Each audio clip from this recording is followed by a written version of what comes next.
코로나 시기는 실패의 원인이 되기도 하고 성공의 원인이 되기도 할 겁니다.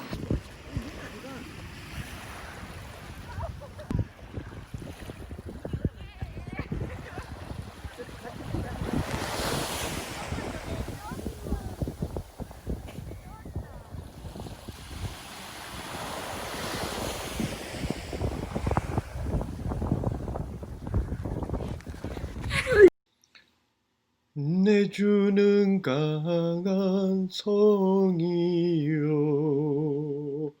방패와 병기 되시네. 큰 환난에서 우리를 구하여 내시리로다.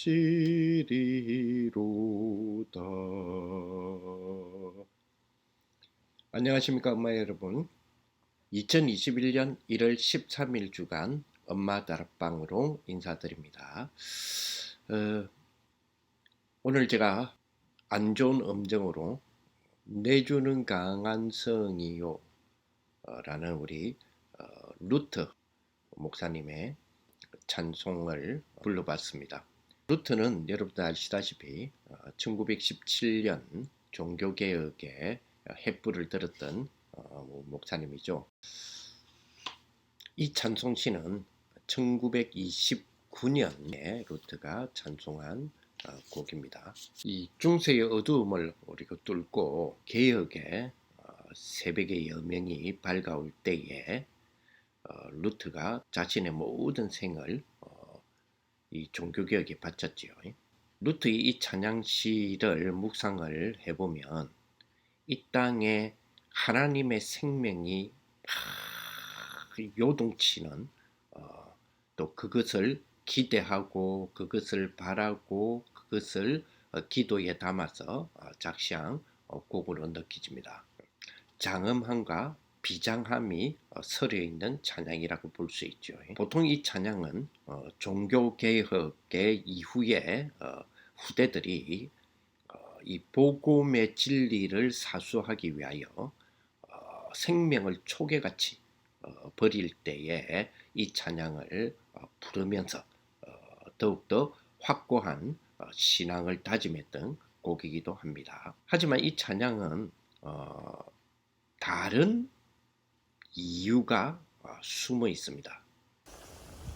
1917년 10월 31일 루트가 비텐베르그 그 성문의 95개 조항의 로마 카톨릭에 대한 반문을 붙임으로써 사실은 그가 의도했던 개혁은 아니었어요. 1443년 콘스탄티노플을 이 이슬람 세력들이 점령하기 시작했는데요. 이 여세를 몰아서 서유럽 일대를 공격하기 시작합니다. 루트가 있었던 비텐베르그 역시 여기에서 안전할 수가 없었지요. 그것보다 더한 위협이 있었습니다. 유럽에는 14세기부터 흑사병이 돌기 시작했는데요. 1527년 루트가 종교개혁을 한참 하고 있던 그 시기에 이 흑사병은 전 유럽을 강타하면서 유럽의 인구 3분의 1 이상이 이 바이러스 흑사병의 영향을 받게 됩니다. 비텐베르크의 성주였던 프레드릭 성주가 루트에게 빨리 그 성을 빠져나오라고 명령을 내립니다. 그러나 루트는 수많은 사람들이 전염병으로 인해서 죽어가는 것을 그냥 볼 수가 없었습니다. 루트는 전염병에 허덕이던 이 국민들을 향하여 말씀으로 위로하는 설교를 하다가 결국 강단에서 쓰러지기도 합니다. 이때 루트가 밀레네톤에게 이런 편지를 쓰게 되지요. 나는 한 주 이상 죽음과 지옥간도에서 보내게 되었다.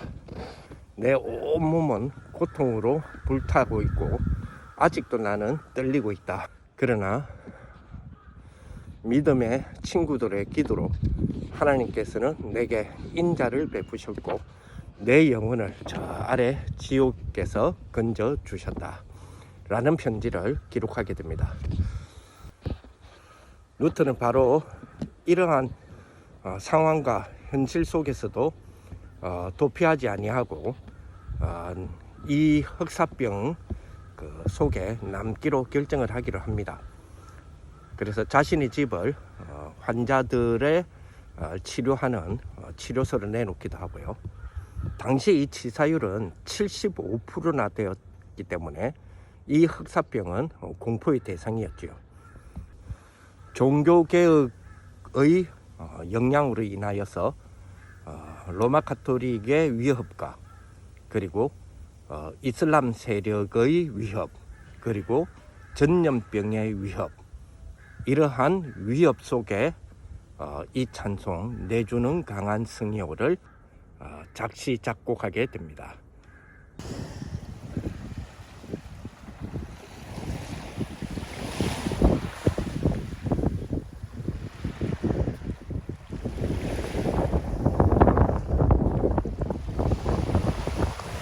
생명공학과 언약의 말씀에 대한 부분에서 먼저 14세기 15세기에 있었던 흑사병 속에서 종교개혁의 아버지였던 루터의 이야기로 시작을 합니다. 지금 코로나19 이 질병 시대 속에 수많은 교회와 또 수많은 학자들이 이 시대 속에 교회의 역할이 무엇인가, 또 교회는 앞으로 포스트 코로나 시대가 되었을 때는 어떻게 해야 될 것인가에 대한 많은 연구들과 그리고 그에 대한 연구서를 발표하고 있습니다. 우리는 루이 파스테르를 알고 있습니다. 이 사람은 19세기 1821년 22년 태생인데, 그죠? 19세기에 미생물학으로서 세균 이론을 세운 사람이죠. 우리 코로나 바이러스 혹은 흑사병 바이러스, 이러한 것들은 다 세균성 바이러스죠. 세균에 대한 연구와 그걸 위한 퇴치에 대한 연구, 그 이후로 발전된 백신의 역사는 19세기 이후예요. 그러니 이 루터 시대의 15세기에서는 어떻게 했어요? 흑사병이 돌았다 하면 거의 모든 사람이 다 죽는다 해도 과언이 아니죠. 이러한 흑사병 시대 속에 루터는 요 흑사병을 어떻게 이해했을까요? 우리는 코로나19를 어떻게 이해해야 될까요? 숙명론으로 하나님의 심판이라고 우리는 받는 것으로 이해해야 될 것인가요?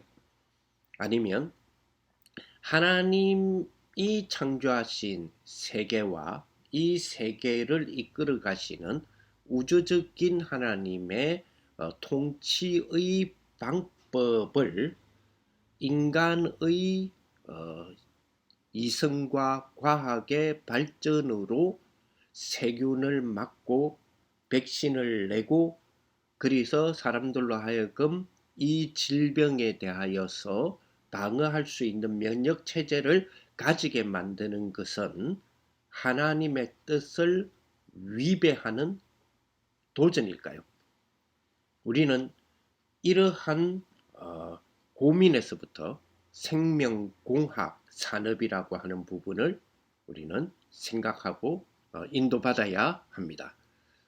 우리 유광수 목사님께서 세계 청소년 수련회에 말씀을 주시면서 가장 중요한 생각, 마음, 그리고 뇌, 우리의 영적 상태, 보호자의 능력으로 연결되어지는 아주 중요한 우리의 이성적인 연결점과 그리고 영적인 연결점, 그로 인한 우리가 영적 통신망에 대한 축복, 이 비밀에 대하여서 우리가 누려야 된다라고 말씀을 주셨는데, 과학적인 우리 발전에 대한 부분에 우리 렘넌트들의 역할이 과연 하나님의 성경적인가, 아니면 하나님의 우리를 이끌어 가시는 절대 주권에 대한 우리가 반역자의 위치에 서는 것인가 하는 것도 굉장히 중요한 우리의